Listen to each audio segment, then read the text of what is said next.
आइए, India rating and research, ये एक रेटिंग एजेंसी है जिसने भारत की ग्रोथ पर एक रिपोर्ट जारी की है, जिसमें भारत की जीडीपी का ग्रोथ का अनुमान 6.2% से बढ़ाकर आधा परसेंट बढ़ाया, अब कर दिया है 6.7%। और इस रिपोर्ट को इंटरेस्टिंग बात यह कि प्रधानमंत्री मोदी जी ने भी ट्वीट किया और उन्होंने भी बताया कि किस तरह से इस रिपोर्ट की कुछ खास बातें हैं जो भारत की इकोनॉमी के बारे में बहुत कुछ बताती है। और इसीलिए हमने आमंत्रित किया है इंडिया रेटिंग्स के प्रिंसिपल इकोनॉमिस्ट और senior director doctor Sunil Kumar Sinha साहब को। सर का मैं आपको परिचय दे दूं, 20 साल से ज़्यादा का सर का गहरा लंबा अनुभव है इकोनॉमी और पॉलिसी से जुड़े हुए मुद्दों पर। कृषि, उद्योग, पब्लिक फाइनेंस और मैक्रो फाइनेंस पर सर बड़ी गहरी पकड़ रखते हैं। जामिया मिलिया यूनिवर्सिटी नई दिल्ली में आपने असिस्टेंट प्रोफेसर के तौर पर करियर की शुरुआत की थी और अगस्त 2013 से सुनील सर इंडिया रेटिंग्स के साथ डायरेक्टर हैं। जेएनयू नई दिल्ली से आपने इकोनॉमिक्स में पीएचडी की डिग्री भी हासिल की और साथ ही पंजाब यूनिवर्सिटी से आपने इकोनॉमिक्स में एमए की डिग्री भी ली है। सुनील सर, बहुत बहुत स्वागत है सर, धन्यवाद आपका हमें समय देने के लिए। सबसे पहले आपसे ही जानना चाहता हूँ, जो रिपोर्ट आपने लिखी है जिसमें हिंदुस्तान की ग्रोथ का टारगेट आपने बढ़ाया है, क्या खास बातें आपकी इस रिपोर्ट में हैं जिसकी वजह से आपने हमारी अर्थव्यवस्था की ग्रोथ का टारगेट बढ़ाने के बारे में सोचा? देखिए, कई चीजें हैं। सबसे पहली चीज तो जब सेकेंड क्वार्टर का रिजल्ट नेशनल स्टैटिस्टिकल ऑर्गेनाइजेशन ने जारी किया तो वो हम सभी के लिए एक सरप्राइज था। ग्रोथ का मोमेंटम जो है वो हमने फर्स्ट क्वार्टर में भी देखा था, पर जिस किस्म का मोमेंटम हमें सेकेंड क्वार्टर में देखने को मिला वो हमारी अपेक्षा से कहीं बेहतर था। तो एक तो ये वजह है कि जो मोमेंटम है वो और रेजिलियंस है इंडियन इकोनॉमी की, वो जो है उसने हमें सरप्राइज किया जब सेकेंड क्वार्टर का रिजल्ट आया। दूसरी चीज जो हमने ये देखी कि इस समय खास करके जो स्थिति है गवर्नमेंट कैपेक्स की, चाहे वो स्टेट लेवल पे हो या सेंट्रल गवर्नमेंट के लेवल पे हो, उसमें काफी रफ्तार और तेजी दिखी है। और कई मायनों में हमने ये देखा है कि ये जो एंटायर कैपेक्स का जो प्लान है वो फ्रंट लोडेड है, इन द सेंस कि यूजुअली गवर्नमेंट एक्सपेंडिचर पिकअप करता है थर्ड या फोर्थ क्वार्टर में, पर यहाँ हमने देखा कि जो गवर्नमेंट कैपेक्स है वो फर्स्ट एंड सेकंड क्वार्टर में भी अच्छी खासी ग्रोथ शो कर रही है।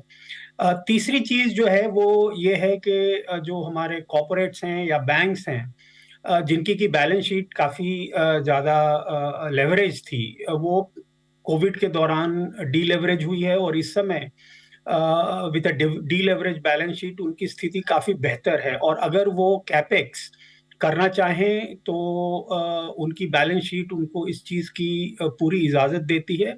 और इसका थोड़ा बहुत जो ग्रीन शूट्स जिसे हम कहते हैं वो हमें देखने को भी मिल रहा है, क्योंकि बैंकों के पास जो लगातार फंडिंग के लिए जो प्रपोजल्स आ रहे हैं और साथ ही साथ जो कुछ खास सेक्टर्स हैं जैसे सीमेंट है, स्टील है, उसमें हम देख रहे हैं कि जो प्राइवेट कॉर्पोरेट सेक्टर जो कि लैंग्वेज कर रहा था पिछले 8-10 सालों से, उसमें धीरे धीरे जो है ट्रैक्शन दिख रहा है।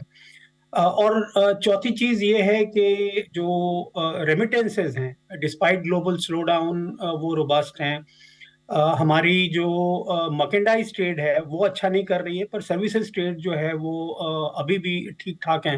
तो इन सारी चीजों को अगर आप एग्रीगेट करें तो एक चीज बिल्कुल क्लियर हो गई थी कि जो ग्रोथ मोमेंटम हमने साल के शुरू में फिस्कल ईयर 24 के लिए सोचा था, उससे कहीं ज्यादा तेजी हमें इकोनॉमी में देखने को मिल रही है। और जिसका नतीजा ये है कि हमने अपना ग्रोथ फोरकास्ट जो है वो अपवर्ड रिवाइज करके 6.7% कर दिया। ओके, तो ये है आपके लिए ग्रोथ में अब ऊपर के जो टारगेट्स आए उसकी वजह। एक इंटरेस्टिंग चीज़ जो प्रधानमंत्री मोदी जी ने अपने ट्वीट में कही कि प्राइवेट कैपेक्स में बड़ी तेज़ बढ़त होती दिख रही है। आपने कहा कि फ्रंट लोडिंग तो सरकार को ही करनी पड़ती है, लेकिन क्या वाकई में ये जो कैपेक्स वाला साइकिल है दोनों ही तरफ से मजबूती से चल रहा है, सरकार की तरफ से भी और प्राइवेट कंपनियों की तरफ से भी? इस समय अगर आप ओवरऑल कैपेक्स पे नजर डालें तो हेवी लिफ्टिंग तो सरकार की तरफ से ही हो रही है, चाहे वो सेंट्रल गवर्नमेंट हो या स्टेट गवर्नमेंट हो। पर जो स्थिति आज से 1 साल या 2 साल पहले थी या उससे भी पहले, कि प्राइवेट सेक्टर का जो ग्रीन कैपेक्स मतलब ग्रीनफील्ड कैपेक्स जो है वो बिल्कुल नेग्लिजिबल था। जो कैपेक्स हो भी रहा था वो एसेंशियली मेंटेनेंस कैपेक्स हो रहा था। पर अब जो है पिछले एक साल में हमने देखा है कि डीलेवरेज बैलेंस शीट जो है कॉर्पोरेट सेक्टर की और साथ साथ बैंक की भी जो एनपीएज में कमी आई है उसकी वजह से वो आज एक बेहतर स्थिति में है कैपेक्स को फंड करने के लिए। तो ये दोनों चीजें मिलकर जो है वो धीरे धीरे जो है जमीनी स्तर पे दिखनी शुरू हुई हैं। अभी तेजी बहुत ज्यादा नहीं आई है, लेकिन ये जरूर है कि इंटेंशंस जो हैं प्राइवेट कॉर्पोरेट सेक्टर के इन ग्रीनफील्ड कैपेक्स वो आने शुरू हो गए हैं। और जैसा मैंने पहले भी कहा, कुछ सेक्टर में तो वो विजिबल भी होने शुरू हो गए। आई मीन मोबाइल मैन्युफैक्चरिंग या टेलीकम्युनिकेशन इक्विपमेंट्स, इनमें तो चल ही रहा है। पीएलआई स्कीम भी यहाँ पे काफी कामयाब नजर आ रही है। परंतु सीमेंट, स्टील और ऐसे फार्मास्यूटिकल, ऐसे कई एक सेक्टर्स हैं जहाँ पे हमें प्राइवेट कॉर्पोरेट सेक्टर का ग्रीनफील्ड कैपेक्स दिखने लगा है। ओके, तो ये प्राइवेट कैपेक्स से भी थोड़े जो संकेत आते दिख रहे हैं वो बहुत जोरदार है। अब सर, आगे की ग्रोथ के लिहाज से जो बड़े फैक्टर हैं हमारे लिए, महंगाई और ब्याज दरों को लेकर, उस पर आपकी रिपोर्ट्स क्या कहती हैं? देखिए, जहां तक महंगाई दर का सवाल है, जैसा हम सभी जानते हैं कि आरबीआई का जो टारगेट रेट है वो 4% है। और इस समय जो रिटेल इन्फ्लेशन है, जो उनका नॉमिनल एंकर है, वो अभी भी उससे कहीं ज्यादा है। तो इस परिस्थिति में आरबीआई लगातार जो है इन्फ्लेशन के ऊपर नजर बनाए हुए है।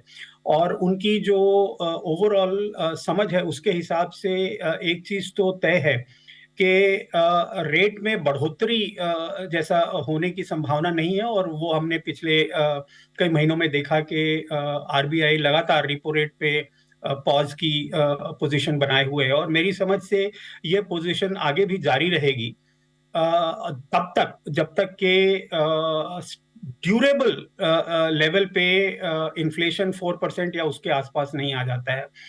तो नेट नेट मैं ये कहना चाह रहा हूं कि अगर इन्फ्लेशन में थोड़ी गिरावट आई है और उससे अगर ये उम्मीद लोग बनानी शुरू कर दें कि रिपो रेट में गिरावट आएगी, तो ऐसी संभावना कम से कम नियर टर्म में तो नजर नहीं आती है।